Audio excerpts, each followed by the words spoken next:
नमस्कार जंटी में स्वागत है आपका। मैं हूं योगेंद्र, आप देख रहे हैं खास खबर। खास खबर में हम बात करेंगे, लगातार हम आपको बता रहे हैं कि 2019 का चुनाव एक बड़ी अपेक्षाओं का चुनाव रहा। अगर 2014 की हम बात कर लें तो 2 टर्म जो यूपीए ने पूरे किए, उसके एंटी इनकम्बेंसी, उसके स्कैम्स, उसकी वजह से मोदी सरकार बनी। 2 चीजें उसमें प्रमुख रही कि हर कोई देखना चाहता है कि गुजरात मॉडल के तहत मोदी किस तरह से काम करेंगे, एक चांस उनको मिलना चाहिए। और अब की बात अगर कर लें तो यह एक भावना और अपेक्षाओं का ज्वार फटा है जो वोट में तब्दील हुआ। शायद हो सकता है कि बीजेपी को खुद को इतना भरोसा ना हो कि इतना वोट हमें मिल सकता है। पिछली बार से करीब 25% ज्यादा मत मिले हैं, लेकिन ये जिम्मेदारी का एहसास भी कराते हैं। और प्रधानमंत्री नरेंद्र मोदी जब एनडीए की बैठक को सेंट्रल हॉल में संबोधित कर रहे थे, तब उन्होंने कहा कि यह जो वोट है, यह अपेक्षा और उम्मीदों का वोट है और हमारी जिम्मेदारियां भी बड़ी हैं, लेकिन अब इसी ओर गौर करना होगा। हम उसी उम्मीदों के साथ में अलग अलग सेक्टर के लोगों को आप तक पहुंचा रहे हैं। एक सैंपल के रूप में हमारे अतिथि हमारे साथ में है, जो एक जनता के बीच से एक चर्चा निकल करके आती है कि अब की बार उम्मीद किस तरह की है लोगों को, उसी को लेकर के चर्चा करेंगे। हम पहले आपको मजमून दिखाएंगे, उसके बाद लौटेंगे हमारे पैनलिस्ट के पास। हमारे साथ करमवीर जी, जो लगातार हमारे साथ विदेशी मामलों को लेकर के बने हुए हैं। मोहम्मद सिद्दीकी साहब हमारे साथ में हैं। डॉक्टर वत्सला हमारे साथ में है और अजय अग्रवाल जी हमारे साथ में है। सभी का स्वागत है। मैं मजमून दिखाऊंगा, फिर लौटता हूं पैनलिस्ट के पास। 2014 में पीएम मोदी ने कहा सबका साथ सबका विकास, लेकिन अब इस नारे में स्वाभाविक रूप से मोदी ने सबका विश्वास भी जोड़ा है। जाहिर है इस बार जनता ने प्रचंड बहुमत दिया, तो संसदीय दल के नेता चुने जाने के साथ ही मोदी ने भी कहा कि वो सबका विश्वास जीतने का काम करेंगे। प्रधानमंत्री नरेंद्र मोदी को लोकसभा चुनाव में उनकी प्रचंड जीत पर स्वाभाविक ही ढेरों बधाइयां मिल रही है। उनमें आम आदमी की बधाई इस अर्थ में खास है कि उसमें उम्मीद जताई गई है कि प्रधानमंत्री अगले कार्यकाल में अपने जनादेश की पवित्रता का भरपूर ध्यान रखेंगे और अच्छे कार्य करेंगे। हालांकि मोदी ने यह आश्वस्त कर दिया है कि वो अपना काम सही नियत से करेंगे। काम करते करते उनसे कोई गलती हो सकती है, लेकिन उसमें नियत और इरादे से बद नहीं होंगे।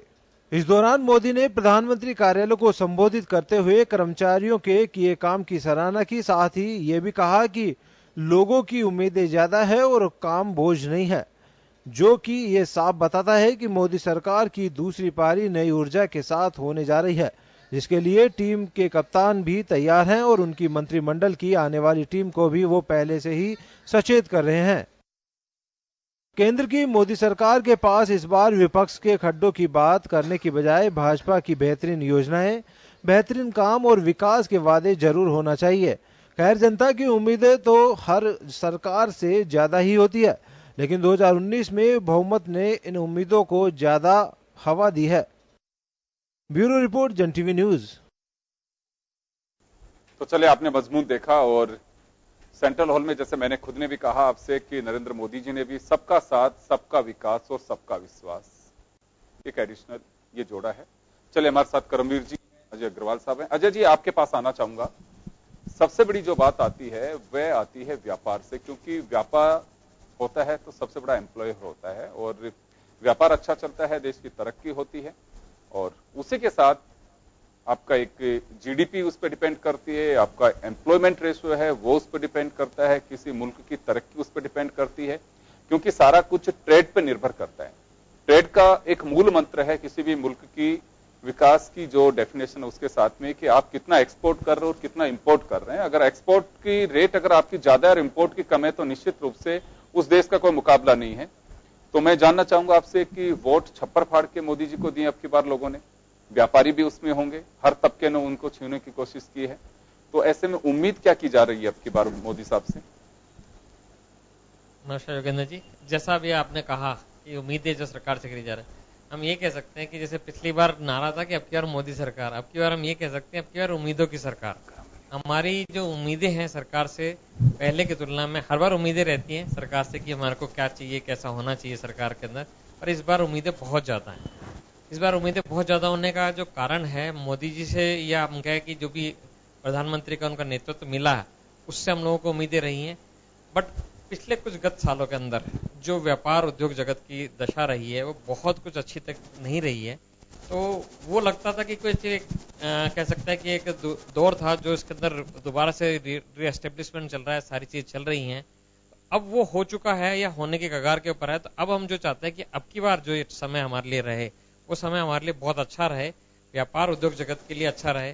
पिछले कुछ सालों के अंदर अगर देखा जाए तो चाहे कुछ भी कारणों से, नोटबंदी और जीएसटी के कारणों से हमारे व्यापार जगत पर काफी फर्क पड़ा था। अब वो सब चीजों से ऊपर आने के बाद में हम करते हैं कि एक बहुत अच्छी स्थिर सरकार इस बार मिली है, तो उसका स्थिर सरकार का हमारे व्यापार उद्योग जगत के ऊपर, देश के ऊपर इसका असर आना चाहिए। और हमारे को जो पूरे देश के अंदर कह सकते हैं तरक्की अगर मिल सकती है, जीडीपी हमारी बढ़नी चाहिए। जैसा आपने बताया एक्सपोर्ट इंपोर्ट का है, हमारे यहाँ इंपोर्ट ज्यादा है, एक्सपोर्ट कम है, एक्सपोर्ट हमारे बढ़ना चाहिए। तो ऐसे सारे इन सब चीजों के लिए जो एक इंफ्रास्ट्रक्चर, ये कहें एक माहौल, वो एक माहौल हमारे को बहुत ज्यादा जरूरी है। और सबसे ज्यादा माहौल जरूरी है देश में इस समय कह सकते हैं रोजगार सृजन होने का। जो अगर हम कह सकते थे कि कुछ हमारे सेल्फ एम्प्लॉयमेंट होते थे, छोटे बिजनेसेस होते थे, छोटे बिजनेसेस पे काफी फर्क पड़ा, एसएमई और एमएसएमई पे काफी फर्क पड़ा। उनके लिए कुछ एक नई पॉलिसी आनी चाहिए, जो हम इस सरकार से उम्मीदें करते हैं कि इस बार कुछ एक ऐसी पॉलिसी लेके आएंगे, छोटे व्यापार उद्योग जगत, एसएमई सेक्टर, एमएसएमई सेक्टर और नए स्टार्टअप, इन सब के अंदर एक हमारे को बेनिफिट मिले। और साथ ही सरकार इस तरीके से क्या कह सकते हैं एक माहौल का सृजन करे जिसके अंदर हम आगे बढ़ सकें, दिन दुनी रात चौगनी तरक्की कर सकें। डाउट नहीं है, कुछ विषम परिस्थितियों को व्यापार जगत ने अब की बार सहन किया है, बावजूद उसके एक बार फिर भरोसा किया है।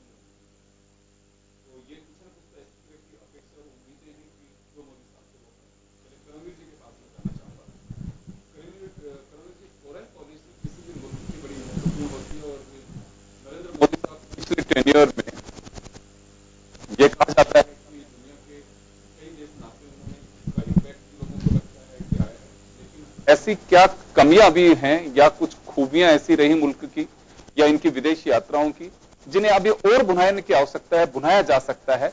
क्योंकि कहा यह जा रहा है कि विश्व गुरु बने, हम तीसरी इकोनॉमी के रूप में एक बड़ी ताकत हैं, विकसित राष्ट्रों में शामिल होने की हमारी पहल चल रही है। तो अब किया क्या जाना चाहिए? पॉलिसी की भी अपनी कुछ उम्मीदें होंगी। जी बिल्कुल योगेंद्र जी, जैसे आपने कहा कि भारी बहुमत से क्योंकि मोदी सरकार को इस बार जनता ने जिताया है, तो जन आकांक्षाएं हैं वो उनसे जुड़ी हुई हैं। और एक नारा इस बार के इलेक्शन कैंपेनिंग में आपने सुना होगा कि मोदी है तो मुमकिन है। तो ये मोदी है तो मुमकिन है, जनता को लगता है कि मोदी अगर है तो सब कुछ हो सकता है, चाहे वो घरेलू राजनीति हो चाहे विदेश नीति क्यों न हो। क्योंकि विदेश नीति में पर्सनालिटी कल्ट इतना इम्पोर्टेंट नहीं होता है, उसका कुछ लिमिटेड रोल ही रहता है, उसमें देश महत्वपूर्ण होता है। हमारी विदेश नीति में क्योंकि 3 मेन ऑब्जेक्टिव जो हमारे हैं, एक तो हमारी जो घरेलू आकांक्षाएं हैं, क्योंकि घरेलू नीति का ही विस्तारित रूप होता है विदेश नीति। दूसरा हमारे कुछ ब्रॉडर नेशनल इंटरेस्ट हैं, और तीसरा वैश्विक समुदाय के सदस्य के रूप में भारत की अपनी कुछ प्रतिबद्धताएं हैं। सो ये 3 मेन ऑब्जेक्टिव्स हमारे हैं।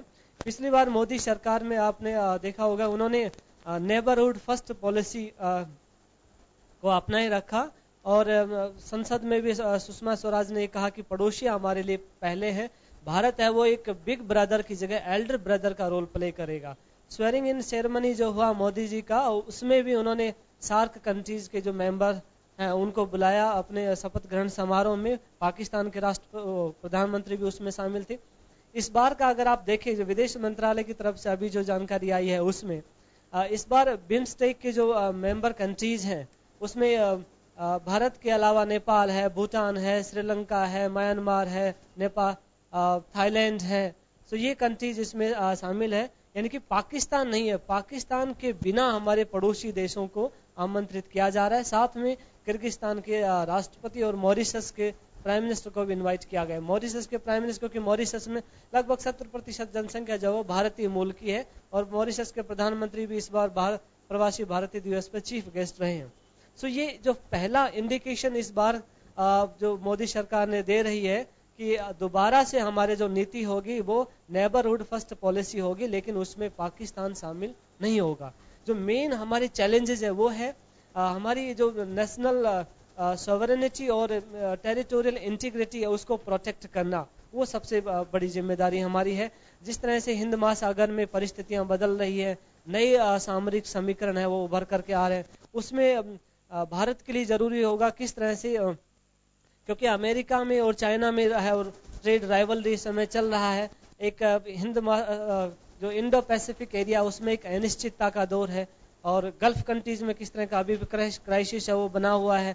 ईरान और अमेरिका के बीच में जो टकराव चला उसकी वजह से भारत को पूर्ण रूप से ईरान से जो हमारा तेल आयात होता है उस पर प्रतिबंध लगाना पड़ा है। मनमोहन सिंह की जब सरकार थी, आपको याद है, उसमें पूरी तरह से प्रतिबंध लगाने पर ऑयल इंपोर्ट में भारत ने साफ मना कर दिया था। लेकिन इस बार इस तरह का कोई भी विकल्प तलाशने की ना तो कोशिश की गई, ना ही जो प्रभावित देश है उनके साथ मिलकर के कोई ऐसी रणनीति तैयार है वो अभी तक की गई है। जी, यहाँ एक सवाल होगा मेरा। हालांकि मोदी साहब ड्यूरिंग द इलेक्शन एक बात को लेकर के काफी कहा कि अजहर मसूद को हमने इंटरनेशनल टेररिस्ट बनाने में कामयाबी हासिल की है, लेकिन मुझे जो लगता है अंतरराष्ट्रीय परिदृश्य जिस तरह का बन रहा है, कोल्ड वार तो इसको अभी नहीं कह सकते क्योंकि उस रूप में मुझे कुछ दिखाई नहीं दे रहा, बट अमेरिका मित्र राष्ट्रों के साथ में, हालांकि इसमें कथित शब्द जोड़ना कोई अनुचित नहीं होगा, वजह साफ है कि अमेरिका के मित्र कौन और जो मित्र हैं वो भी कब उनके विरोधियों में तब्दील हो जाते हैं कोई पता नहीं चलता। वो सिर्फ अमेरिका फर्स्ट की पॉलिसी पे चलते हैं। जैसे ईरान की बात चल रही है कि अभी 6 महीने के लिए एक्सटेंशन दिया ऑयल वहां से प्रोडक्ट्स को लेने का, तो इसी तरह की कई हमें चुनौतियां मुंह बाहे खड़ी होंगी, क्योंकि सबसे बड़ी बात तो यह है कि विकसित राष्ट्रों में जो आपके मित्र राष्ट्र हैं उनके साथ आप पहले से वर्षों से संबंध चले आ रहे हैं, उनको मेंटेन करना। सामने अमेरिका जिस तरह की ताकत के साथ में आ रहा है, चाइना से आप पहले ही दो हाथ करके अपने आप को एक तरह से कुछ बिंदुओं पे अलग थलग कर रहे हैं, तो ये एक बड़ा चैलेंजिंग होगा मोदी साहब के लिए 5 साल आने वाला वक्त, खासकर अमेरिका, चीन, रसिया, इजराइल इनको लेके। जी बिल्कुल, अमेरिका का रशिया के साथ, चाइना के साथ, ईरान के साथ जो जिस तरह का कॉन्फ्लिक्ट चल रहा है उसमें भारत के लिए क्योंकि इस तरह का होगा कुछ सर्टन कंपल्सन्स होंगे जो भारत पे जो जबरदस्ती लादे जाएंगे, इनके कुछ चॉइसेस होंगे कि आपको या तो ये करें या ये करें।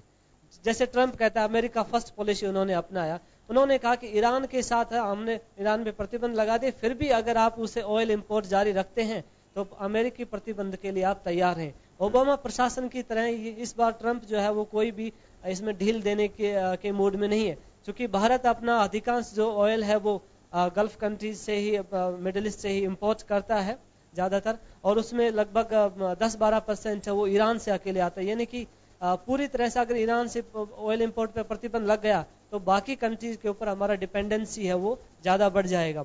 इसके अलावा भी है क्योंकि गल्फ कंट्रीज में भारत के लगभग 80 लाख प्रवासी है वो रहते हैं, बड़ी मात्रा में लगभग $17 बिलियन है वो हमें हर साल रेमिटेंस के तौर पे वहां से मिलते हैं। सो हमारी बहुत ज्यादा हित जो है वो मिडिल ईस्ट से जुड़े हुए हैं कि अगर अमेरिका इसमें इंटरफेयर किसी भी तरह का करता है, अगर मिलिट्री इंटरफेयर भी अगर होता है तो भारत के हितों के लिए अच्छा नहीं। भारत चाहता है कि शांतिपूर्ण तरीके से इस समस्या का समाधान है वो ढूंढा जाए। भारत इसके अलावा जापान है, चाइना है, क्योंकि ये कंट्री भी पूरी तरह से ऑयल इंपोर्ट के ऊपर डिपेंड करता है, उनके साथ में नेगोशिएशन करने की कोशिश कर रहा है कि कोई विकल्प है वो तलाशा जा सके। आऊंगा मैं करमवीर जी, एक बार वापस लौटूंगा आपके पास में। मैं डॉक्टर वत्सना के पास में जाना चाहूंगा। डॉक्टर वत्सना हमारे साथ में है क्योंकि मेडिकल एंड हेल्थ बड़ा एक जरूरी इश्यू है। हालांकि अभी आयुष्मान भारत योजना नरेंद्र मोदी लेकर के आ रहे थे। डॉक्टर वत्सना, मैं आपसे जानना चाहूंगा कि मेडिकल को लेकर के आज भी रूरल बेल्ट जो है वो बड़ा एक अपने साथ सोतेला व्यवहार कहूं या ये मान करके चलते हैं कि हमारे यहाँ पे हॉस्पिटल सुविधाएं अभी भी बहुत कम है, जो होनी चाहिए वो भी नहीं मिल पाती हैं। कुछ गवर्नमेंट ऑफ इंडिया को इस तरह की पॉलिसीज लेके आना चाहिए ताकि खासकर रूरल बेल्ट का विकास हो सके, क्योंकि आज देखिए चाहे एम्प्लॉयमेंट के लिए आना पड़े, पलायन गांवों से लोगों कर करके शहर में आ रहे हैं, चाहे एजुकेशन के लिए हो, हॉस्पिटल्स के लिए हो, रोजगार के लिए हो, तो कुछ ऐसी चीजें गांवों के लिए आइडेंटिटी सकते हैं कि हाँ ये वास्तव में गवर्नमेंट ऑफ इंडिया को इस तरह की कुछ पॉलिसी बना करके गांवों को इस ओर लेके जाए और ताकि चिकित्सा सुविधाएं हैं वो बेहतर हो सके वहां पे। जी बिल्कुल, अगर आप जैसे हम बात करें कि नई सरकार में हम लोग क्या एक्सपेक्ट करते हैं, तो जो इस बार के जो एजेंडे थे उसमें हेल्थ का इशू बहुत नीचे था।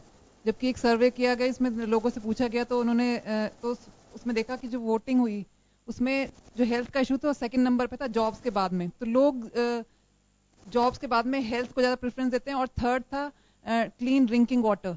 तो जहां सरकार हेल्थ को इतना नीचे रखती है 21 और 22 नंबर पे, वहां पब्लिक चाहती है कि हेल्थ को इतना ऊपर रखा जाए। तो मुझे लगता है सरकार को काफी काम करना पड़ेगा इस इशू पर, क्योंकि हेल्थ अभी भी अगर आप देखेंगे, अगर एक सर्वे किया गया उसमें 11,000 लोगों में एक डॉक्टर मिलता है और गांव में कोई डॉक्टर जाने को तैयार नहीं था। मेरी खुद गांव में पोस्टिंग रह चुकी है, मैं गवर्नमेंट ऑफ इंडिया राजस्थान सरकार के लिए काम करती हूँ, तो वहाँ कोई फैसिलिटीज नहीं होती है, लेकिन सरकार एक्सपेक्ट करती है कि गवर्नमेंट के एक डॉक्टर वहाँ जाए, क्योंकि हम सरकारी नौकर है तो हम लोग वहाँ जाते हैं, पर वहाँ कोई फैसिलिटीज नहीं होती हैं।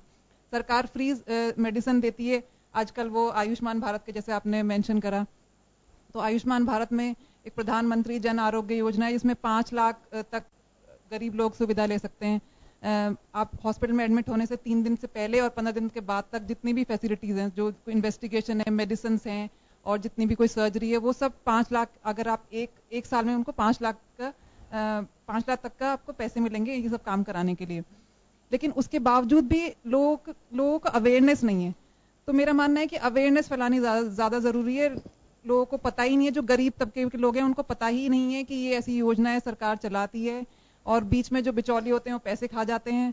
क्योंकि मैंने खुद ग्रास रूट लेवल पे काम कर रखा है, तो मैंने देखा है कि जो एक आम आदमी होता है उसको गरीब ही रहता है, उसको कुछ पता ही नहीं चलता कि हॉस्पिटल में जाके डिलीवरी करानी है। वहाँ पे 2 ANM होती हैं, आशा सहयोगिनी होती हैं, वो काफी अपने बहुत मेहनत से काम में ग्रास रूट लेवल पे काम कर रही होती है, लेकिन तभी भी बहुत सारे लोगों को अवेयरनेस इन चीजों के बारे में नहीं होती है।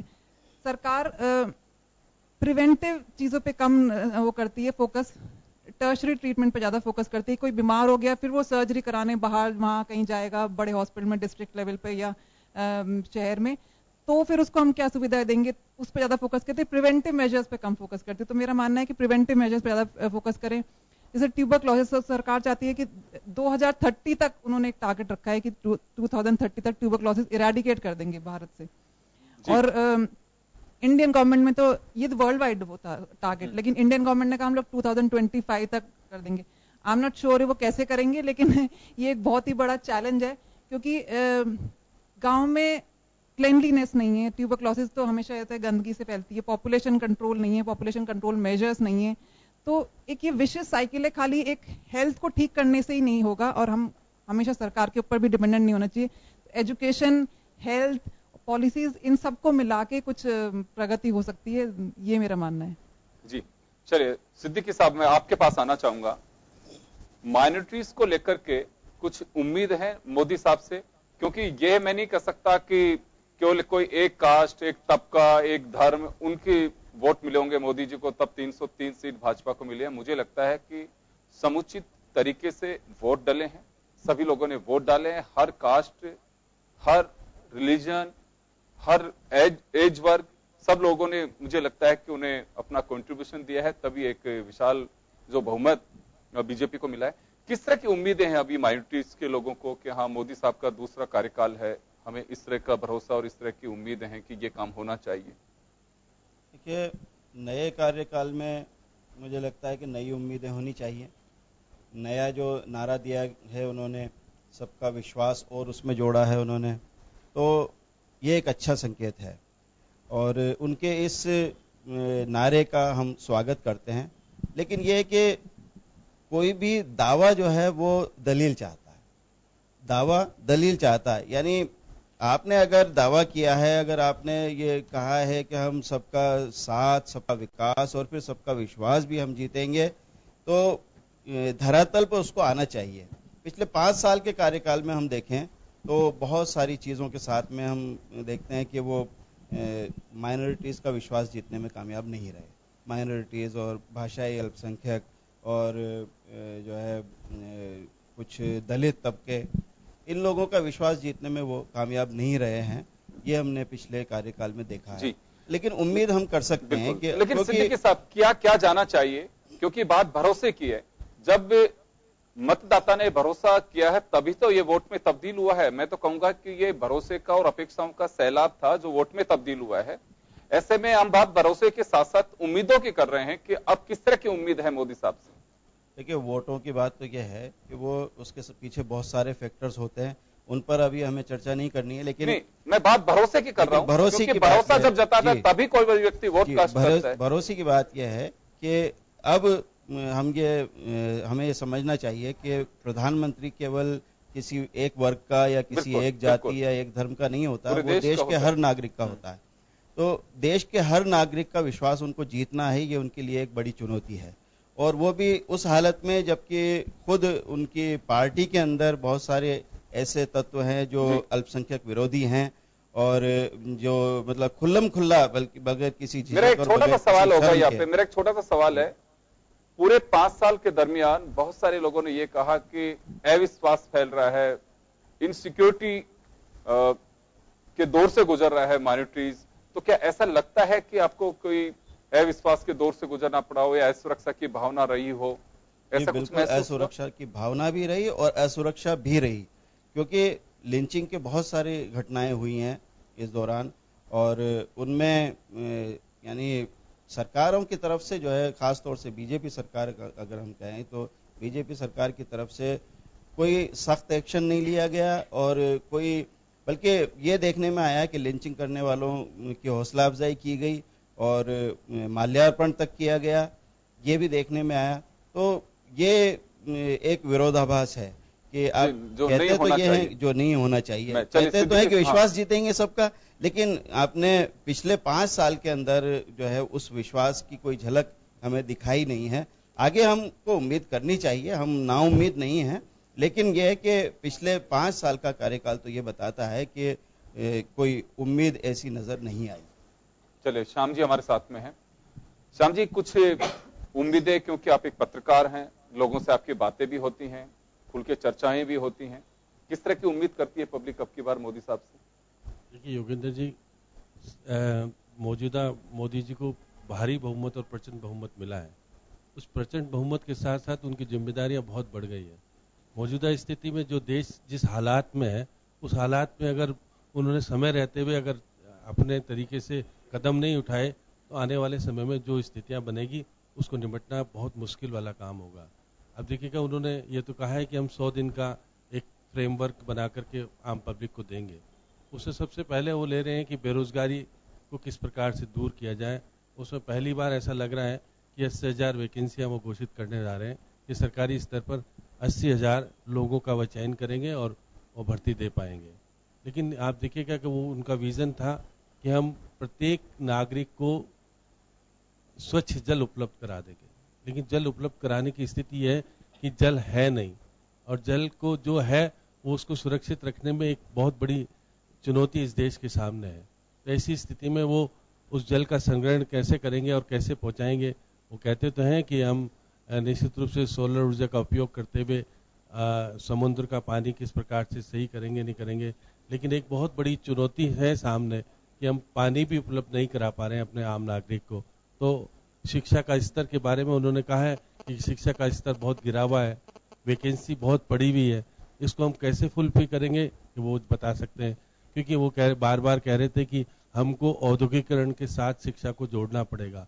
आज हम कह तो रहे हैं कि हम बेरोजगारी दूर कर देंगे, लेकिन जब अगर युवा को समय रहते हुए प्रशिक्षण नहीं दे पाएंगे तो हम जो स्टार्टअप के तहत जो पैसा देना चाहते हैं या जिस प्रकार से वो कह रहे हैं कि हम स्टार्टअप के तहत ऋण देंगे, मौजूदा स्थिति में जो बीता हुआ जो शासन था उसके तहत उन्होंने प्रधानमंत्री मुद्रा योजना के तहत व्यापक मात्रा में ऋण तो दिए, और ऋण देने के बाद भी जो सकारात्मक रिजल्ट आने थे वो नहीं आ पाए।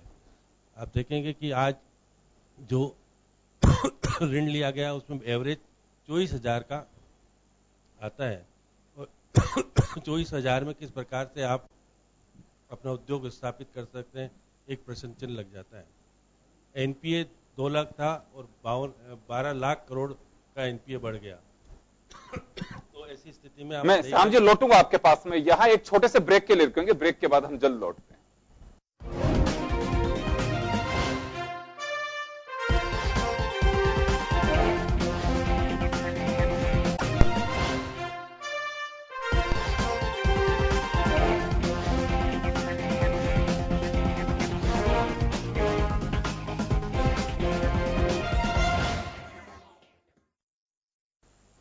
ब्रेक के बाद एक बार फिर आपका स्वागत है। आप देख रहे हैं खास खबर। बात कर रहे हैं हम मोदी सरकार से उम्मीदें, क्योंकि मोदी सरकार बनने जा रही है और मोदी जी की मुरीद पूरी की है लोगों ने, तो अब निश्चित रूप से उम्मीदें बढ़ती हैं और उम्मीद किस तरह की हैं उसको लेकर के हम चर्चा कर रहे हैं। हमारे साथ श्याम जी ब्रेक से पहले थे। श्याम जी, वापस आपके पास आना चाहूंगा मैं। जो खास एक बड़ी चीजें जो आपको लगती हैं कि हाँ ये होना चाहिए, कुछ योजनाएं ऐसी होंगी जो सिरे नहीं चढ़ पाई, वजह जो भी रही हो, लेकिन आपको लगता है कि हाँ अब उनका इंप्लीमेंटेशन होना चाहिए। देखिए योगेंद्र जी, क्योंकि प्रधानमंत्री स्वयं अपना विजन रख रहे थे, तो वो बताना चाह रहे थे कि इस देश में आने वाले समय में हम जब 2022 होगा तो उसमें हम महात्मा गांधी की 150वीं जयंती बनाएंगे और देश की 75वां हम पूरा करेंगे। तो ऐसी स्थिति में हमको कुछ प्रण करने होंगे 3 साल में, जिससे कि वो जो समाज में फैली हुई बुराइयां कैसे दूर हो। तो उन्होंने कहा कि एक तो दहेज को कैसे समाप्त किया जाए, जो कि एक बहुत बड़ी समस्या देश के सामने खड़ी हुई है, उसको दूर करने के लिए, और एक बाल विवाह को रोकने के लिए। 2 प्रवृत्तियों को हम जन आंदोलन कैसे बनाएं, इसके लिए हम निश्चित रूप से पूरे देश में एक माहौल बनाने का प्रयास करेंगे। और वो ये बता पाएंगे कि जब 2022 आएगा तो ये दोनों कुरीतियां जो देश में जिस प्रकार से अराजकता और जिस प्रकार की स्थिति पैदा किए हुए, कैसे अंत हो जाए, उसमें हम जन आंदोलन बना करके उसको हम आगे लाना चाहेंगे। उसके अलावा देखिएगा कि जो मध्यम वर्ग है उसकी आय कैसे बढ़े, क्योंकि सबसे बड़ा देश में जो हमारे को आयकर देने वाला जो वर्ग है वो मध्यम वर्ग है। उस मध्यम वर्ग की आय बढ़ नहीं पा रही है, ये वो चिंता का विषय है। और उस आप देखिएगा कि आपने कहा है कि हम देश में 1000 नए एयरपोर्ट स्थापित कर देंगे। मध्यम वर्ग के पास जब आय नहीं होगी तो उन एयरपोर्टों का करोगे क्या आप, क्योंकि आपके पास एयर ट्रैफिक कम होता जा रहा है। आप देखिएगा कि एयर का जो पहले बढ़ाव हो रहा था वो अब घटता जा रहा है, क्योंकि मध्यम वर्ग का जो है उसको पास रोजगार नहीं है, और रोजगार है तो जो पहले पैसा मिल रहा था वो उसमें कटौती हुई है। अब सही है कि आज मौजूदा स्थिति में हमारे ईरान और बाकी देशों से संबंध सुधारने की बात हो रही है, साथ में हम पाकिस्तान के साथ वापस से संबंध स्थापित कैसे करें आतंकवाद को रोकते हुए। सबसे बड़ी बात है, आतंकवाद को जब बढ़ावा देने वाला पाकिस्तान है तो हम आतंकवाद को कैसे समाप्त करें और उससे संबंध कैसे, क्योंकि पड़ोसी तो रहेगा वो, और पड़ोसी रहेगा तो अगर हमारे संबंध नहीं बने तो हमारे सामने एक चुनौती खड़ी रहेगी। देश के सामने हमेशा पड़ोसी के साथ दुश्मनी रखना एक दोनों देशों के लिए अच्छा नहीं वातावरण नहीं है। और हमने चुनाव निश्चित रूप से उसके कारण जीत लिया, राष्ट्रवाद के कारण या एयरस्ट्राइक के कारण लोगों को कह करके कि हम कार्रवाई करेंगे और हम प्रबल है, लेकिन हमेशा ये सब चीज माहौल कायम नहीं रहेगी। आपके पास आपको देश को क्या कुछ दे सकते हो, क्योंकि आपने निश्चित रूप से कहा जा सकता है कि आपने प्रचंड बहुमत ले लिया, आपके पास प्रतिपक्ष इतना मौजूद नहीं रहेगा। संसद में आप बजट भी लाएंगे और बजट में लाने के बाद आपने कहा है कि प्रधानमंत्री आवास योजना जो है उसको हम निश्चित रूप से लागू करेंगे और उसमें पारदर्शिता रखेंगे, उसमें जातिवाद और जिस प्रकार की जो भी चीजें हैं उसको समाप्त करते हुए जो निचला व्यक्ति होगा, गरीब व्यक्ति होगा। श्याम जी लौटूंगा आपके पास में, मैं एक बार करमवीर जी के पास में जाना चाहूंगा। करमवीर जी, एक बात मैं जानना चाहता हूं, मोदी साहब ने हमेशा ये कहा कि जो कुछ चल रहा है सब उसका रिफ्लेक्शन आपको 2022 में देखने को मिलेगा। हो सकता है कि 2 तरह की हमारे यहाँ प्लानिंग होती है, एक शॉर्ट टर्म, एक लॉन्ग टर्म। फॉरेन पॉलिसी का इंपैक्ट हो सकता है उसी वक्त आए। ऐसी कुछ चीजें हैं जो मोदी साहब सही दिशा में जा रहे हैं, सरकार को दूसरा कार्यकाल मिला है, ये सौभाग्य की बात कह सकते हैं। कुछ ऐसी चीजें जिन्हें आगे बढ़ाया जाना चाहिए, या फिर हमसे कहीं कुछ रणनीतिक चूक हुई है तो उसे दोहराया नहीं जाना चाहिए। जी बिल्कुल, कुछ ऐसे मसले हैं जैसे लोकिस्ट पॉलिसी है, उसका नाम बदल करके मोदी जी ने 2014 में कर दिया एक्टिस्ट पॉलिसी। आसियान कंट्रीज के साथ जो हमारे रिलेशंस है, ईस्ट एशियन कंट्रीज के साथ, उसमें जापान भी, ऑस्ट्रेलिया या पैसिफिक आइलैंड कंट्रीज वो शामिल है। सो एक्टिस्ट पॉलिसी का नाम देकर के कई हमारे ऐसे प्रोजेक्ट्स हैं जिनको पूरा किया जाना बहुत जरूरी है, क्योंकि आसियान कंट्रीज में ये मैसेज है कि भारत के जो प्रोजेक्ट की गति है वो एक बैलगाड़ी की तरह है, जबकि चाइना के जो प्रोजेक्ट्स हैं वो बुलेट ट्रेन की गति से जल्दी पूरे होते हैं। सो ये हमारी इमेज है वो इस तरह की बदलनी चाहिए, और इसके लिए जो ट्राइलेटरल हाईवे है, जैसे जो भारत को म्यांमार और थाईलैंड से जोड़ता है, इस ट्राइलेटरल हाईवे का जो डेडलाइन है कई बार बढ़ा चुके हैं। 2018 में, 19 में, आप कह रहे हैं 20 में पूरा होगा, तो मुझे लगता है कम से कम 22 तक तो इसको पूरा कर दिया जाना चाहिए। इतने सालों से ये अटका हुआ है, क्योंकि भारत का एक डायरेक्ट कनेक्टिविटी है वो साउथ ईस्ट एशिया के देशों के साथ इससे हो जाएगी। दूसरा जो कलादान मल्टी मॉडल प्रोजेक्ट्स है, जो म्यांमार के साथ हमारा जो कनेक्टिविटी को बढ़ाता है, क्योंकि म्यांमार एकमात्र ऐसा देश है जो साउथ ईस्ट एशिया को हमें लैंड जो है उससे जोड़ता है। सो इस तरह के प्रोजेक्ट हैं उनको पूरा किया जाना जरूरी है। इसके अलावा आप देखेंगे कि इकोनॉमिक टर्म्स में देखा जाए सो रीजनल कॉम्प्रेहेंसिव इकोनॉमिक पार्टनरशिप, कई सालों से ये प्रोजेक्ट जो अटका हुआ है, इस पे साइन होना, भारत पे प्रेशर है। सो कैसे भारत इस प्रेशर को मैनेज करेगा, इस तरह की जो चैलेंजेस है उनको मैनेज करेगा, क्योंकि चाइना चाहता है अगर जल्दी भारत ने इस पे साइन नहीं किया सो भारत और ऑस्ट्रेलिया और न्यूजीलैंड के अलावा जो एपीटी है, आसियान +3 कंट्री के साथ ये एग्रीमेंट है वो साइन कर लेगा।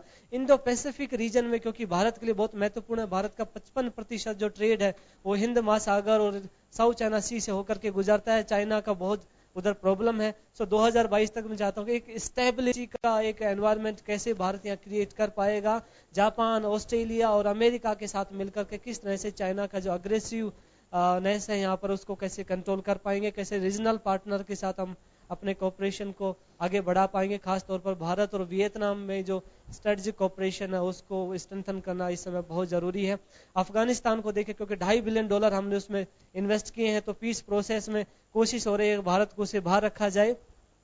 इसको लेकर के भारत को सजग रहने की जरूरत है। ऑयल इंपोर्ट ईरान से बंद हो गया तो क्या इसका हमारे वहां पर चाहबार प्रोजेक्ट है उसके ऊपर कोई असर पड़ेगा, क्योंकि चाहबार भारत के लिए बहुत महत्वपूर्ण है, ना केवल अफगानिस्तान बल्कि सेंट्रल एशिया पहुंचने के लिए जरूरी है, क्योंकि हमारी एनर्जी सिक्योरिटी है वो मिडिल ईस्ट के अलावा जो दूसरा हमें ऑप्शन है वो सेंट्रल एशियन कंट्री से मिलता है। किर्गिस्तान है, कजाकिस्तान, उज्बेकिस्तान, इन कंट्री में गैस और तेल के जो भंडार हैं, सो उसके लिए कनेक्टिविटी जरूरी है जो ईरान के थ्रू ही हो सकता है। सो इन पे ध्यान देने की जरूरत है। दूसरा हमारे पड़ोसी देशों में बांग्लादेश है, उसके लिए नॉर्थ ईस्ट पहुंचने के लिए जरूरी है कि जो ट्रांजिट फैसिलिटी है वो बांग्लादेश हमें प्रोवाइड करवाए। कई सालों से ये भी अटका हुआ है। तिस्ता रिवर वाटर शेयरिंग का एग्रीमेंट है, ये 2011 से अभी तक अटका हुआ है। बांग्लादेश एक्सपेक्ट करता है कि नई सरकार में भारत है इस एग्रीमेंट को भी फाइनलाइज करेंगे, इसके ऊपर भी साइन होंगे। तो इस तरह के मुद्दे, आतंकवाद के ऊपर मसले की बात है, जहां तक इमरान खान से अभी टेलीफोन पे जब बात हुआ प्रधानमंत्री, उन्होंने कांग्रेचुलेशन मोदी जी को कहा, तो उसमें मोदी जी ने रिप्लाई क्या किया, कहा कि पॉवर्टी के खिलाफ हम जॉइंटली स्ट्रगल करेंगे। सो वो जो इलेक्शन कैंपेन में उनकी जो भाषा है आप देखिए टेलीफोन पे बदलती दिख रही है। नहीं, अब ये दूसरे मुद्दे छोड़िए, गरीबी हमारी दोनों की कॉमन प्रॉब्लम है।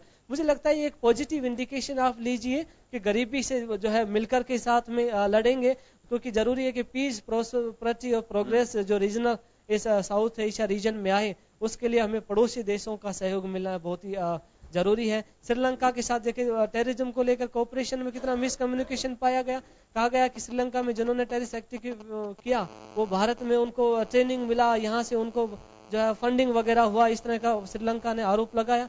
तो क्योंकि दोनों देशों के एजेंसीज में कोऑपरेशन नहीं दिखा, विश्व स्तर पर हम क्या दिखाएंगे कि आतंकवाद के साथ मिलकर लड़ेंगे, पड़ोसियों के साथ तो हमारा कोलैबोरेशन कोऑपरेशन वो ठीक से नहीं है।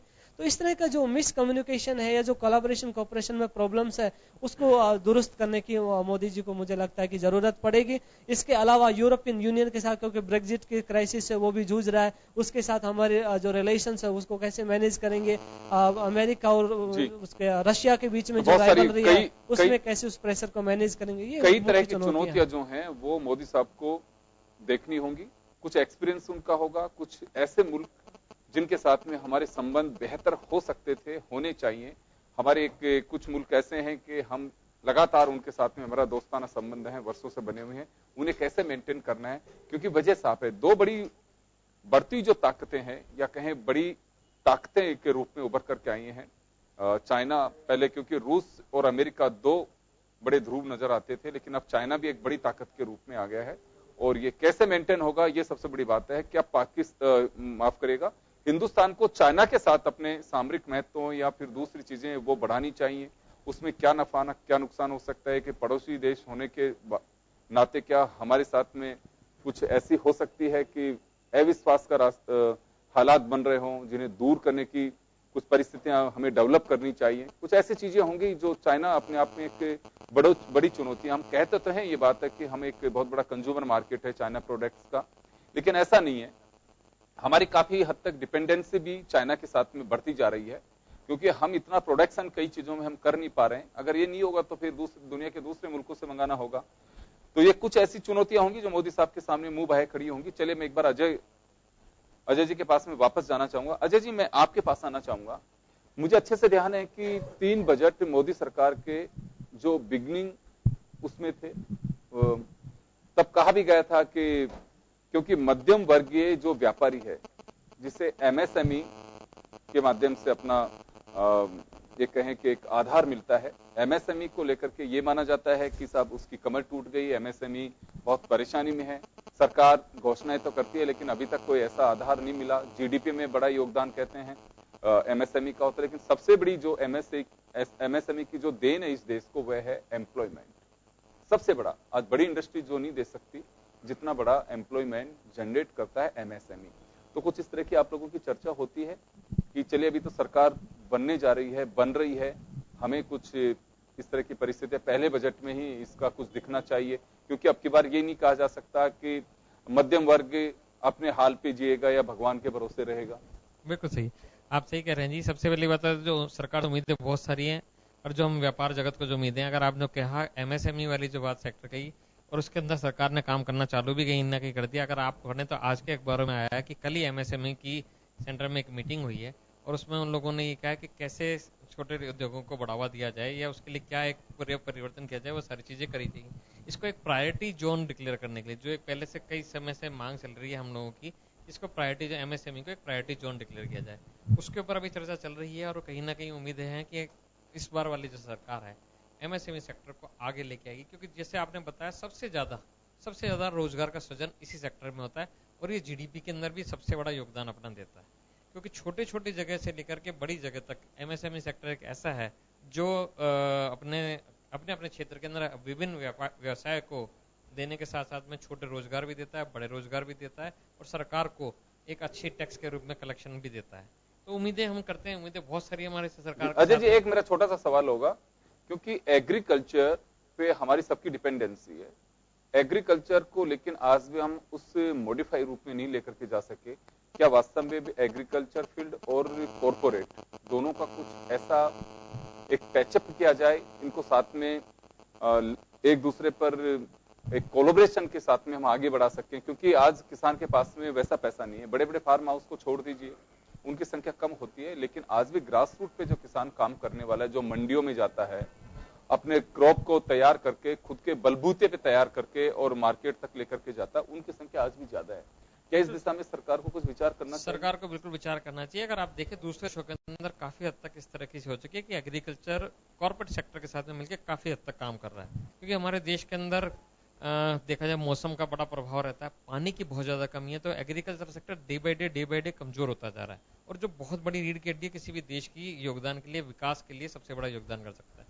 अगर अपन देखें तो ऑस्ट्रेलिया के अंदर भी पानी की कमी है, हिंदुस्तान में भी पानी की कमी है। उन लोगों ने क्या किया, एग्रीकल्चर को इस तरीके से जोड़ा है कि चाहे बड़े बड़े सेक्टर्स इसके अंदर आ रहे हैं या उन किसानों के साथ में कोलैबोरेशन कर रहे हैं, वो खेती को बढ़ावा देने के लिए अपने यहाँ उनके साथ में एक एग्रीमेंट कर रहे हैं कि जो भी आपकी फसल आ रही है वो हम लोग आपके साथ लेंगे, पर उसके लिए आप लोगों को ये टेक्निक देते हैं जिससे कि आपके यहाँ फसल वगैरह सारी चीज ज्यादा हो सकती है। इजराइल के अंदर इस तरह की काफी हद तक सक्सेस रही है और इजराइल की टेक्नोलॉजी को अपने इंडिया में कुछ अपनाने की कोशिश भी की है। तो एग्रीकल्चर और कॉर्पोरेट का एक बड़ा काफी हद तक एक रोल है, जो अगर जोड़ा जाए तो हम कह सकते हैं इसके साथ साथ में जो मेक इन इंडिया है, तो हम एक्चुअल इंडिया बना सकते हैं, जहां हम लोग इस व्यापार जगत को साथ के साथ में कृषि जगत को मिला सकें। बहुत बड़ा, और हिंदुस्तान जो कह सकते हैं सोने की चिड़िया वापस से सोने की चिड़िया बन सकता है। तो ये बहुत सारी उम्मीदें हैं, सरकार के साथ उम्मीदें हैं, हमारे को कॉर्पोरेट जगत के साथ उम्मीदें हैं, जो उम्मीदों को लगता है कि अगर थोड़ा बहुत भी अगर हम लोग इस बार कोशिश करें, सरकार स्थिर है, सरकार के पास सब संसाधन मौजूद हैं, कहीं ना कहीं बस ये है कि हम लोगों को एक सही डायरेक्शन देने की जरूरत है, जो हम उम्मीद करते हैं कि इस बार सरकार में उम्मीद करने। साथ ही साथ में क्योंकि आप लोगों ने कहा उम्मीदें सरकार से क्या क्या है, मैं भी इसके अंदर जोड़ना चाहूंगा इस सेक्टर से हटके। सबसे बड़ी उम्मीद जो सरकार से हमारे जीएसटी में सरलीकरण की उम्मीद। व्यापार जगत जब भी बढ़ सकता है, जीएसटी हम लोग को सबको स्वीकार है, कहीं किसी चीज में कमी नहीं है, कहीं ना कहीं उसके अंदर जो उसकी पेचीदगी है वो हम लोग को व्यापार में दिक्कतें पैदा करती है, चाहे वो छोटा सेक्टर व्यापार हो, चाहे वो बड़े सेक्टर का व्यापार हो, चाहे रिटेल वाला सेक्टर हो, चाहे वो बड़ी से बड़ी इंडस्ट्री के अंदर हो। तो हम लोगों की उम्मीद है कि इस साल आने वाले जो अपना है सरकार, इसके अंदर हमारे को जीएसटी के अंदर मिले। साथ ही जो पिछली बार मोदी सरकार के अंदर चालू हुई थी मेक इन इंडिया, पर कहीं ना कहीं वो कागजों के अंदर थोड़ी सी बहुत चली, आगे तक चली, पर बहुत बड़ी गति नहीं पकड़ पाई। तो इस बार उम्मीद करते हैं मेक इन इंडिया के ऊपर ज्यादा जोर रहे, हिंदुस्तान के अंदर बनने वाली चीजों पर ज्यादा जोर रहे, क्योंकि अमेरिका ने अपना मेक इन अमेरिका के हिसाब से सारी चीजें अमेरिका फर्स्ट, उन लोगों ने अमेरिका फर्स्ट किया, तो मेक इन इंडिया को हम लोग आगे ले जा सकते हैं। चाइना से हमारा पूरा ट्रेड वार हमेशा लगातार रहा है, ट्रेड के साथ में उनके साथ जूझते हैं, पूरे वर्ल्ड के अंदर कहीं ना कहीं ट्रेड वार चलता है। तो अगर अपन हिंदुस्तान के अंदर आत्मनिर्भर बना सकें, व्यापार जगत को बढ़ा सकें, इंडस्ट्रियल को डेवलप कर सकें, तो हम लोग इसके अंदर उम्मीद करते हैं कि हम पहले की तुलना में ज्यादा बेटर काम करें। मैं एक बात और जानना चाहूंगा आपसे, नोटबंदी और जीएसटी, उसके बाद में व्यापारियों में इनकम टैक्स की एक होड़ से लगती है। मैं तो आए दिन देखता हूं, जो कुछ मित्र हैं वो कहते हैं कि साहब इनकम टैक्स के इतने लेटर्स पहले कभी नहीं आए जितने अब आए। क्या वास्तव में इनकम टैक्स को लेकर के भी किसी कोई बहके हालात है व्यापारियों में, या उसमें भी कहीं कोई पेचीदगी है तो उसे दूर की जानी चाहिए? ये सुना ये जाता है कि 10 साल पहले किसी चीज की रिटर्न हमने फाइल कर दी या इंफॉर्मेशन हमने भेज दी विभाग को, उसके बावजूद भी आज भी वही चीजें आ रही हैं। इससे हो क्या रहा है कि आपके पास में एक लायबिलिटी बढ़ गई चार्टेड अकाउंटेंट की या टैक्स के लॉयर की, तो ये एक पैसा तो खर्च होता ही है। नहीं, देखिए इसके अंदर ये पूरी बात सत्य नहीं है कि इनकम टैक्स का भय नहीं है व्यापारियों में। ये बात जरूर है जो आपने पहले लास्ट में कही है कि कुछ ना पिछले सालों के गत होता यह है कि कोई 2-4 सालों तक के जब तक कोई भी चीज क्वेरी जाती है वो आदमी उसके अकाउंट्स रखता है, सारी चीजें करता है। बट अब आ रहा है जो पिछले कई सालों के साथ में बहुत 8 साल पुराने, 7 साल पुराने या इससे भी कुछ समय पुराने की क्वेरीज वगैरह आ रहे हैं। बट उसके साथ साथ में सरलीकरण भी हुआ है कि आज की तारीख में सारी चीजें ऑनलाइन सिस्टम पे है। आपको अब पहले की तरह ना तो चक्कर काटना है, ना अपने को ये है कि अपने को कोई बहुत ज्यादा इसके अंदर हरेसमेंट वगैरह रहता है। तो दोनों चीजें हैं। अगर इसके अंदर देखा जाए, सरकार ने इसके अंदर सरलीकरण किया है। इनकम टैक्स के अंदर किसी भी चीज के अंदर जो भी चीज आ रही है आपका ऑनलाइन ही आपके पास क्वेरी आ रही है, नोटिस अगर भी आ रहा है तो आपके पास मेल के ऊपर आ रहा है और आपको उसका पूरा जवाब बना के उसके ऊपर देना है। थोड़ी बहुत टैक्स के अंदर जो हम कह रहे हैं सरलीकरण की सिस्टम होना चाहिए, जिससे ये जो एक जो भय का माहौल पैदा होता है वो नहीं हो, और वो सरकार से पूरी उम्मीद है। सरकार का टैक्स कलेक्शन जैसे ही कम होता है, सरकार का जोर पड़ जाता है कि व्यापारियों के ऊपर कि कहीं से टैक्स कलेक्शन करे। जब व्यापार कम होता है तो ऑटोमेटिकली टैक्स कलेक्शन कम होता है। बट उसके लिए वो लोग क्या करते हैं, वो नहीं देकर के नोटिस देके किसी तरह से टैक्स कलेक्शन पूरा करने के लिए एक बहुत पुरानी प्रैक्टिस है, उसी प्रैक्टिस को अपनाते हैं। जो उम्मीद करते हैं कि आने वाले सालों के अंदर धीरे धीरे ये कम हो जाएगी और इनकम टैक्स या किसी भी टैक्स से किसी भी व्यापारी को कभी भी कोई परेशानी नहीं है। परेशानी होती है उसके सिस्टम से जो भय का माहौल पैदा करता है। वो अगर सही हो जाए तो आगे आने वाले समय में टैक्स का कलेक्शन बहुत बढ़ जाएगा, व्यापार भी बढ़ेगा, व्यापार के साथ में टैक्स भी बढ़ेगा। तो चले, उम्मीदें तो बहुत सारी है, लेकिन डिपेंड करता है कि सरकार की प्रायोरिटीज क्या रहती हैं, किस दिशा में आगे बढ़ती है। चलिए सिद्दीकी साहब, मैं आपके पास आना चाहूंगा। मुझे बहुत अच्छे से ध्यान है कि नरेंद्र मोदी साहब का एक स्पीच था 2014 के इलेक्शन के दरमियान। वह एक बात कह रहे थे कि गुजरात में मैंने माइनॉरिटीज के लिए, माइनॉरिटीज के युवकों के लिए कुछ योजनाएं लागू की हैं, लेकिन आपने एक बात कही कि अभी एक अविश्वास और दूसरे कहें कि असुरक्षा की भावना 5 साल के अंदर रही, जिसकी कोई वजह अगर है तो आप जरूर बताएं, लेकिन उसे दूर किया जाना चाहिए। पहली चुनौती यही होगी, अगर ऐसी स्थिति है तो उसे दूर किया जाना चाहिए। दूसरी बात मैं और कहना चाहूंगा कि टेक्निकल लाइन में, मैकेनिकल लाइन में आज भी माइनॉरिटीज के यूथ का कोई हानि नहीं है। वो इस बात का जिक्र कर रहे थे कि आप गुजरात का आप एक देखे, क्यों मॉडल की बात आ रही थी गुजरात मॉडल की, तो कि हमने वहां पे काफी कुछ किया है। अभी कुछ आवश्यकता ऐसे महसूस करते हैं कि यह वास्तव में मोदी जी ने 5 साल के कार्यकाल में ऐसा कुछ किया है जिसे और आगे बढ़ा सके, ताकि और, या नहीं किया है तो किया जाना चाहिए। और भरोसा जीतने की जो बात कर रहे हैं, मुझे लगता है कि अगर ऐसा है तो ये बड़ी चुनौती होगी। जी, चुनौती तो है, क्योंकि ये वास्तविकता है कि पिछले 5 सालों में अविश्वास और ख़ास तौर से असुरक्षा की भावना माइनॉरिटीज़ में बहुत ज़्यादा बढ़ी है। और उसका कारण तो बिल्कुल स्पष्ट है। बहुत सारी ऐसी घटनाएं हुई माइनॉरिटीज़ के खिलाफ जिन पर सरकार की तरफ से कोई स्टर्न एक्शन नहीं लिया गया, और ये भी रहा कि सरकार के कुछ मंत्रियों ने उन लोगों की हौसला अफजाई भी की, माल्यार्पण किया उन लोगों को। बल्कि एक हमारे यहाँ की एक तथाकथित साध्वी जो कहलाती हैं वो अपने आप को, उन्होंने उनको भगत सिंह से उपमा दी लिंचिंग करने वालों को। तो ये एक विडंबना है, ये ऐसा नहीं होना चाहिए। ये चीजें जो है असुरक्षा की भावना पैदा करती है। देखिए, कोई घटना हो, उस पर एक्शन लिया जाए और सरकार उसके विरोध में नजर आए तो विश्वास बढ़ता है। फिर ये नहीं होता कि साहब हम असुरक्षित हैं, नहीं, हमारे साथ कुछ गलत हुआ तो उसके खिलाफ जो है एक्शन लिया गया, लेकिन हुआ नहीं, ऐसा हुआ नहीं। और लिंचिंग की बहुत सारी घटनाएं हुई जिनमें आज रोजगार की बात की हम कर रहे थे, रोजगार को लेकर के। रोजगार तो देखिए जो आम समस्या है रोजगार की देश में, उसके साथ ही मुसलमान भी जुड़े हुए हैं, सारी माइनॉरिटीज भी जुड़ी हुई हैं। जो समस्या सारे देश की है वो माइनॉरिटीज की भी है। माइनॉरिटीज की कोई बेरोजगारी की अलग से समस्या नहीं है। अलबत्ता शिक्षा के मामले में जो है माइनॉरिटीज को कुछ विशेष सुविधाएं दी जानी चाहिए, ऐसी हम उम्मीद करते थे। लेकिन पिछले कार्यकाल में हमने देखा कि माइनॉरिटी स्कॉलरशिप भी जो है वो ठीक से नहीं दी गई और कई जगहों पर तो ऐसा रहा। राजस्थान में हम देखें कि पिछले 2 सालों के अंदर 10% भी वो स्कॉलरशिप्स लोगों तक नहीं पहुंच पाई। चलिए, बात यहाँ सबसे बड़ी उम्मीद की जानी चाहिए कि भरोसा जीतने की, और भरोसा जीता जाता है तो निश्चित रूप से सौहार्द होता है और रोजगार के अवसर हर जगह उपलब्ध करा सके सरकार, ये एक बड़ी बात है। अब तो वो डेफिनेशन खत्म हो गई है कि गवर्नमेंट एम्प्लॉयमेंट अगर होगा तो ही रोजगार होगा, ऐसा बिल्कुल भी नहीं है। आज की यूथ जो है वह गवर्नमेंट की नौकरियों के पीछे दौड़ भी नहीं रही है। अगर आपके पास में अवसर है तो निश्चित रूप से कोई जरूरी नहीं है कि वो सरकारी नौकरी करें, बहुत अच्छी सैलरी के साथ में उन्हें अवसर मिल रहे हैं तो उस ओर चले जाएंगे, लेकिन वो अवसर मिले ऐसे कुछ हमें प्लेटफॉर्म तैयार करने होंगे। चले, मैं डॉक्टर वत्सना जी के पास वापस में जाऊंगा। वत्सना जी, कुछ ऐसी चीजें होती हैं आप लोगों के अंदर, बैठते हैं जब आपको डिस्कस करते हैं, क्योंकि आप भी एक डॉक्टर हैं, कि वास्तव में दूसरे मुल्कों से आज भी हम पीछे हैं या आगे हैं? कुछ स्कीम्स ऐसी हो जिनको आज भी हम बढ़ा करके और एक अनोखा प्रयोग कर सकते हैं, एक नवाचार कर सकते हैं, हम दुनिया के दूसरे मुल्कों के लिए एक मिसाल हो सकते हैं, ऐसी कुछ चीजें हैं जो करनी चाहिए मोदी साहब को?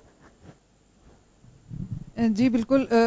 इंडिया के स्टूडेंट्स हैं, जो इंडिया के डॉक्टर्स हैं, वो वर्ल्ड के सबसे अच्छे डॉक्टर्स हैं माने जाते हैं, बट स्टिल जो इंडिया के जो नेता हैं वो इलाज कराने के लिए बाहर जाते हैं। तो ये एक बहुत ही गलत एग्जाम्पल सेट कर रहे हैं एक पब्लिक के लिए कि जब आप बाहर जाके इलाज कराते हैं, जो पॉलिटिशियन हैं बड़े बड़े और जो रिच लोग हैं जो अफोर्ड कर सकते हैं बाहर जाना, वो बाहर जाके इलाज करते हैं। जबकि इंडिया में खुद इतने बड़े बड़े हॉस्पिटल्स हैं, एम्स हैं, BHU है, इतने बड़े फोर्टिस हैं, इतने बड़े बड़े हॉस्पिटल्स हैं, लेकिन तभी भी आप बाहर जाके इलाज कराते तो एक गलत एग्जाम्पल सेट होता है। जबकि इंडिया के जो डॉक्टर्स हैं उनका फॉरेन कंट्रीज में भी काफी नाम है और आजकल तो मेडिकल टूरिज्म स्टार्ट हो गया है, जिसमें बाहर की कंट्री से लोग इंडिया में आके इलाज करा रहे हैं। तो अपने डॉक्टर्स को, इंडिया के डॉक्टर्स को आप थोड़ा अंडर एस्टिमेट कर रहे हैं मेरे ख्याल से।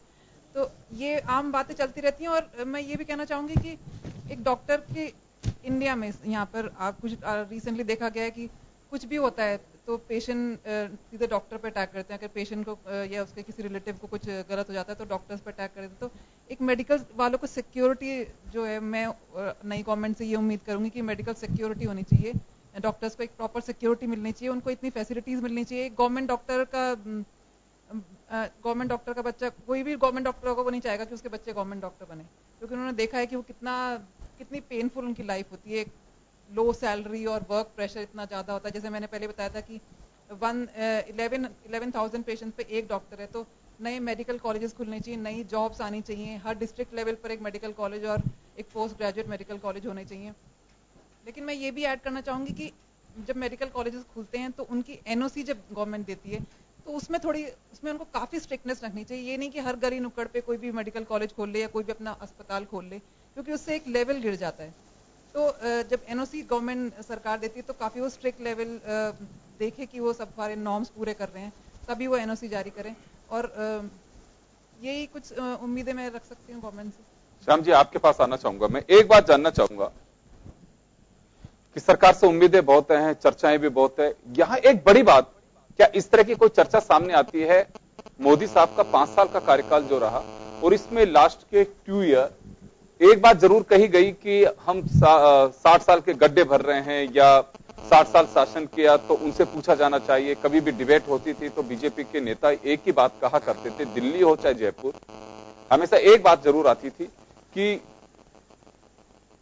यूपीए से पूछा जाना चाहिए या कांग्रेस से पूछा जाना चाहिए। क्या ये कान पब्लिक के अभी भी इस तरह के आदी रहेंगे कि सिर्फ उसका जवाब यही दिया जाए? चुनौतियां हो सकती हैं, जब सरकार में आप आते हैं तो मानसिक रूप से तैयार रहना चाहिए कि हमारे सामने चैलेंजेस होंगे। क्योंकि ये कोई ऐसी जगह तो है नहीं कि आप बिल्कुल एंजॉय करने के लिए आ रहे हैं, चैलेंजेस तो होते ही हैं, पर अब क्या पब्लिक सुनना चाहेगी सब चीजें? देखिए योगेंद्र जी, जब आपने 5 साल का शासन कर लिया, अब आपको देश को बताना होगा कि आप 5 साल के शासन में विदेशी निवेश कितना लेके आए और हमको उससे क्या कुछ फायदा हुआ। या आपको अब संसद की फ्लोर में जब जाएंगे तो उस वक्त क्योंकि हमारा प्रतिपक्ष कमजोर है, ये सब पूछ नहीं पाएगा। लेकिन आज हमारे सामने संकट पैदा ये होगा कि आपने किसानों को ये कहा कि हम 6,000 रुपए आपको प्रधानमंत्री सहायता सम्मान निधि के लिए देंगे। अब आप देंगे, आखिर वो क्यों देना चाहते हैं आपको स्पष्ट करना पड़ेगा। 2,000 रुपए आपने पहली किस्त दी, दूसरी किस्त तैयार थी और तीसरी किस्त। अब आपने कहा कि व्यापारियों को और बाकी लोगों को, किसानों को, सबको हम पेंशन स्कीम में लाना चाहेंगे। पेंशन स्कीम कैसे दे पाएंगे? अब बहुत सारी बातें, आयुष्मान योजना को आप लागू तो करना चाहते हैं, उसका प्रारूप नहीं देना चाहते। आप कहना चाहते हैं 60% देगी केंद्र सरकार और 40% देगी राज्य सरकारें, और नोडल एजेंसी भी राज्य सरकार होगी। वो तरीके से हम राजस्थान में तो लागू नहीं कर पाए। 2016 में इसको शुरुआत की थी। राजस्थान की स्थिति है कि राजस्थान ने उसको यहाँ पर वसुंधरा राजे की खुद की सरकार थी और यहाँ पर उन्होंने 3 लाख की योजना लागू कर रखी थी। अब 5 लाख, और उन्होंने 1 साल एडवांस उस योजना का समझौता कर लिया। आप बताइए, अगर ये स्थिति, जब अगर आपकी खुद की सरकारें पहले से ये एडवांस में अगर समझौता कर लेती हैं तो 5 लाख का कैसे उसको लागू कर पाएंगे? और अभी भी मौजूदा स्थिति में मैं मान के चलता हूं कि करीब 1.5 लाख पत्र जो प्रधानमंत्री जी के थे वापस से निदेशालय में पड़े हैं। आज भी उसको लागू करना बहुत बड़ी चुनौती का विषय है कि आप 5 लाख कैसे देंगे, किन एजेंसियों को देंगे, किस को लागू होगा। ये एक बहुत बड़ी चुनौती है। कह देने से सब चीज सुधरेगी नहीं, आपको धरातल देखना पड़ेगा और बताना पड़ेगा कि हम किस प्रकार से योजना को नीचे तक पहुंचाना चाहते हैं। अब मध्यम वर्ग को का ही सुधार करने, अब देखिएगा रियल एस्टेट की स्थिति क्या है। रियल एस्टेट की स्थिति बहुत खराब है, उसको सुधारने के लिए आप क्या कुछ दे पाएंगे, किस प्रकार से उसको कर पाएंगे? बहुत सारी देश के सामने चुनौती है।